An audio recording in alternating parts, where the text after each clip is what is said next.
123쪽.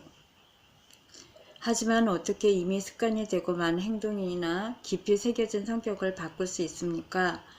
이게 나인가? 라는 간단한 질문 하나를 묻는 것으로 너희가 앞으로 자신에게 던질 가장 중요한 물음이 이것이다. 너희는 너희 삶의 온갖 결정들, 어떤 옷을 입을지에서 무슨 직업을 택할지까지, 또 누구와 결혼할지에서 과연 결혼을 해야 하는지까지의 그 모든 결정들을 내리기 전과 후에 이 물음을 자신에게 던져서 도움을 받을 수 있다. 자신이 그만두고 싶다고 말하는 행동들 속에 너희가 잡혀 있을 때 던질 핵심 물음이 이 물음인 건 두말할 것도 없고, 그러면 이 물음이 오래된 성격이나 처신을 바꿔줄까요? 일단 그렇게 해봐라. 알았습니다. 그렇게 하죠. 잘 생각했다. 그럼 내가 나 아닌 것을 정하고 내 과거가 나라는 관념에서 벗어나고 나면 나인 것은 어떻게 발견합니까? 그것은 발견의 과정이 아니라 창조의 과정이다. 너희는 자신인 것을 발견할 수 없다. 자신인 것을 정할 때는 기준 0에서 출발해야 하거늘 너희는 자신의 발견의 근거에서가 아니라 자신의 선호의 근거에서 자신인 것을 정하고 있다. 그러니 너희가 생각하는 자신이 되지 말고 너희가 원하는 자신이 되어라. 그건 큰 차이죠. 그건 너희 삶에서 가장 큰 차이다. 지금까지 너는 자신이 생각하는 자신이 되어 왔다. 이제부터는 너 자신을 너가 가장 고귀한 바람의 산물이 되게 하라. 제가 정말 그렇게 많이 바뀔 수 있을까요? 물론 너는 그렇게 바뀔 수 있다. 하지만 잊지 마라. 이것은 바뀌기 때문에 갑자기 받아들여지게 된다는 이야기가 아니다. 너희는 지금 이 순간에도 신이 보시기에 충분히 받아들일 만하다. 너희는 그냥 자신이 바뀌길 선택하기 때문에 바뀌고 있을 뿐이다. 너는 자신에 대한 새로운 해석을 선택하고 있다. 내가 지금껏 자신에 대해 가졌던 가장 위대한 전망의 가장 숭고한 해석 말이군요. 바로 그거다. 그런데 이게 나인가 같은 간단한 물음으로 과연 제가 그런 경지에 이를까요? 그럴 것이다. 그렇지 않은 경우를 뺀다면 말이다. 그럼에도 그 물음은 진실로 대단히 강력한 도구여서 변화를 불러올 수 있다. 그 물음이 강력한 것은 현재 벌어지는 상황의 맥락을 갖도록 해주기 때문이다. 그것은 너희가 무슨 일을 하고 있는지 분명하게 해준다. 내가 보기에는 많은 사람들이 자신이 무슨 일을 하고 있는지 모르고 있는 것 같다. 그게 무슨 말씀입니까? 그들이 뭘 하고 있는데요? 그들은 자신을 창조하고 있다. 많은 사람들이 이 점을 이해하지 못한다. 그들은 현재 벌어지는 상황이 이런 거란 걸, 이런 게 자신들이 하고 있는 일이란 걸 모른다. 그들은 이것이 실제로는 모든 삶의 목적이란 걸 알지 못한다. 그들은 이 점을 모르기 때문에 결정 하나하나가 다 얼마나 중요하고 얼마나 강력한지 깨닫지 못한다. 너희가 내리는 온갖 결정들, 그 모든 결정들은 무엇을 할지에 대한 결정이 아니다. 그것은 자신이 누군지에 대한 결정이다. 너희가 이것을 알고 이해할 때 모든 것이 바뀔 것이다. 너희는 새로운 방식으로 삶을 볼 수 있다. 말하자면 그 모든 사건과 경우와 상황들이 너희가 여기 와서 하려던 일을 할 기회로 바뀌는 것이다. 우리는 사명을 띠고 여기에 온 거군요. 아, 물론이다. 너무나 당연하게 그렇다. 참된 자신을 공표하고 선언하며 참된 자신이 되고 참된 자신을 표현하고 체험하고 실현하는 것이 너희 영혼의 목적이다. 그렇다면 참된 자신이란 게 뭡니까? 너희가 자신이라고 말하는 것이면 모두 다 너희가 사는 삶이 너희의 선언이니 너희는 너희가 내리는 선택들로 자신을 규정한다. 모든 행동이 다 자기 규정의 행동이다. 그러니 그렇다. 그 간단한 두 가지 물음이 너희 삶을 바꿀 수 있다. 너희가 그 물음을 떠올리기만 하면 그것은 지금 벌어지는 상황을 훨씬 더 큰 새로운 문맥 속에 놓아주기 때문이다. 특히나 우리가 결단을 내릴 때 그 질문을 한다면 그것이 결단 아닌 때는 없다. 너희는 항상 어디서나 결정을 내리고 있다. 너희가 결정을 내리지 않은 때는 없다. 잠자고 있을 때조차 너희는 결정을 내리고 있다. 사실 너희의 가장 큰 결정들 중 일부는 너희가 자는 동안에 내려진다. 또 깨어있는 것처럼 보이지만 자고 있는 사람들도 있고. 예전에 누가 그러더군요. 우리 지구는 목류병자들로 가득하다고요. 거의 맞는 말이다. 그러니까 이건 정말 마법의 물음이란 거군요. 그렇죠? 그건 마법의 물음이다. 두 마디로 된 마법의 물음.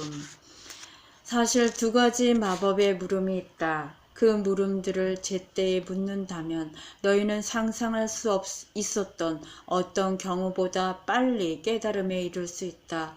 그 두 가지 물음이란 이게 나인가와 사랑은 지금 무엇을 하려 하는가이다. 모든 정기들마다에서 이 물음들을 묻고 그것들에 답하겠다고 작정할 때 너희는 새로운 복음을 배우는 학생에서 그것을 가르치는 교사로 옮아갈 것이다. 새로운 복음요? 그게 뭐죠? 내 친구여, 때가 되면 적당한 때가 오면 거기에 도달하기까지는 아직 해야 할 이야기가 많다. 그렇다면 딱 한 번만 더 제의식의 문제로 돌아가면 안 될까요? 예를 들어 사람을 죽이거나 여자를 강간하거나 아이를 학대하는 것 같은 끔찍한 짓을 저질러 온 사람들이 아무래도 자신을 용서할 수 없다면 어떻게 합니까? 내가 다시 말하지만 그들이 과거에 했던 일은 그들 자신이 아니다. 그것은 남들이 생각하는 그들이거나 때로는 자신들이 생각하는 그들일 수도 있지만 그렇다고 그것이 참된 그들인 건 아니다. 하지만 그런 사람들 대부분은 이런 이야기가 들리지도 않죠. 그들만의 죄의식에 너무 푹 빠진 데다가 10중 8구는 삶의 자신들에게 돌라준 카드페이의 쓰라림에도 심하게 빠져 있을 테니까요. 그들 중 일부는 자신이 또 그런 짓을 저지르지 않을지 두려워하기까지 합니다. 그래서 그들은 자기 삶을 가망 없다고 보죠. 무의미하다고요. 어떤 삶도 무의미하지 않다. 그리고 내가 말하노니 어떤 삶도 가망 없지 않다. 두려움과 죄의식이야말로 인간의 유일한 적이다. 당신은 전에도 그렇게 말씀하셨습니다. 나는 다시 한번 말할 것이다. 두려움과 죄의식은 너희의 유일한 적이다. 너희가 두려움을 내려놓으면 두려움은 너희를 내려놓는다. 너희가 죄의식을 풀어주면 죄의식도 너희를 풀어준다. 그러려면 우리가 어떻게 해야 합니까? 어떻게 해야 두려움과 죄의식을 내려놓을 수 있습니까? 그렇게 하기로 마음먹은 것으로. 그것은 오직 개인의 선호에만 좌우되는 임의의 결정이다.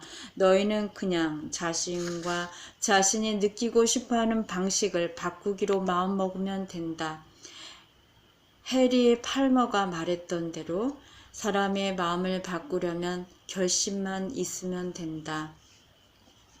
아무리 살인자라도 자기 마음을 바꿀 수는 있고 아무리 강간범이라도 자신을 새로 재창조할 수는 있으며 아무리 아동학대범이라도 구제받을 수는 있다. 그러기에 필요한 것은 가슴과 영혼과 마음 깊은 곳에서 내려질 이건 내가 아니다는 결정뿐이다. 그건 우리 모두에게 해당되는 거죠. 우리 잘못이 어떤 것이든 크든 작든 말입니다. 그건 너희 모두에게 해당된다. 하지만 제가 용서할 수 없는 짓을 저질렀는데 어떻게 나 자신을 용서할 수 있습니까? 용서할 수 없는 짓 같은 건 없다. 그 그르침이 너무나 심해서 내가 용서하기를 거부하는 그런 경우란 없다. 너희의 가장 엄격한 종교들조차 이렇게 가르치지 않느냐? 그 종교들이 그 속죄 방식에 동의하지 않고 그 길에 동의하지 않을 수는 있지만 방식이 있고 길이 있다는 데는 모든 종교들이 다 동의한다. 어떤 방식을 말하는 겁니까? 내가 나 스스로가 말입니다. 내 그르침을 용서할 수 없다고 여기는데 제가 속죄할 수 있는 방식이란 게 있을 수 있습니까? 속죄의 기회는 너희가 죽음이라고 부르는 순간에 자동으로 너희에게 온다. 너희는 속죄가 바로 그것, 하나됨을 깨달아야 한다. 그것은 자신과 다른 모든 것들이 하나라는 자각이다.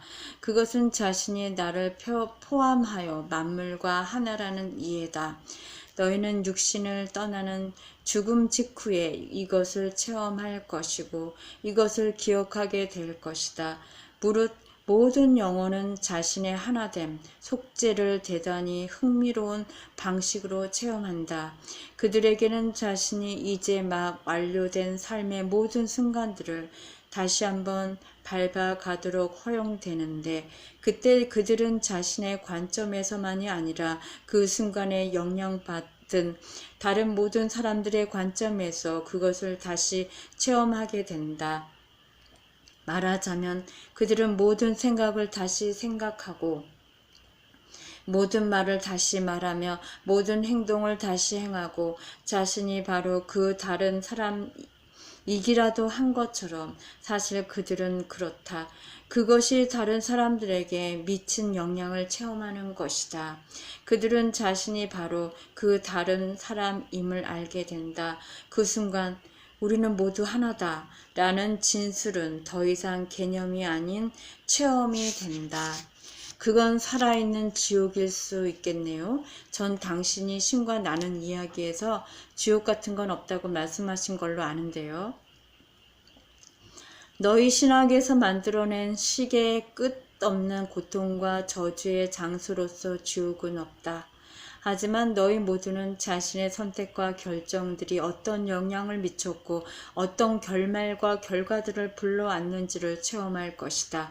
이것은 정의가 아니라 성장과 관련되어 있다. 그것은 진화의 과정이지 결코 신의 심판이 아니다. 그리고 너희의 인생 해고 몇몇 사람들이 칭했듯이 동안 너희는 누구에게도 심판받지 않을 것이고 너희의 현재 육신에 거하는 너희의 부분화된 판형에 체험한 것이 아니라 너희 전부가 삶의 개개 순간들에 체험한 것을 그냥 다시 체험하도록 허용될 것이다.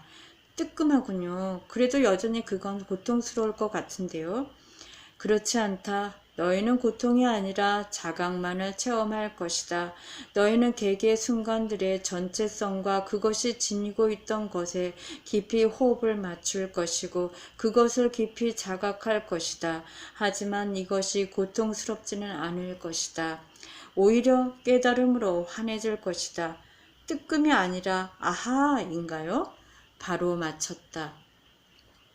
하지만 아무런 고통도 없다면 우리가 남에게 입힌 상처와 끼친 해악은 무슨 수로 보상합니까? 신은 너희를 되돌리는데 아무 관심도 없다. 신이 관심 있는 건 너희를 앞으로 나가게 하는 것이다. 너희가 가고 있는 이 길은 진화의 길이지 지옥으로 가는 길이 아니고 이 길의 목적은 자각이지 심판이 아니다.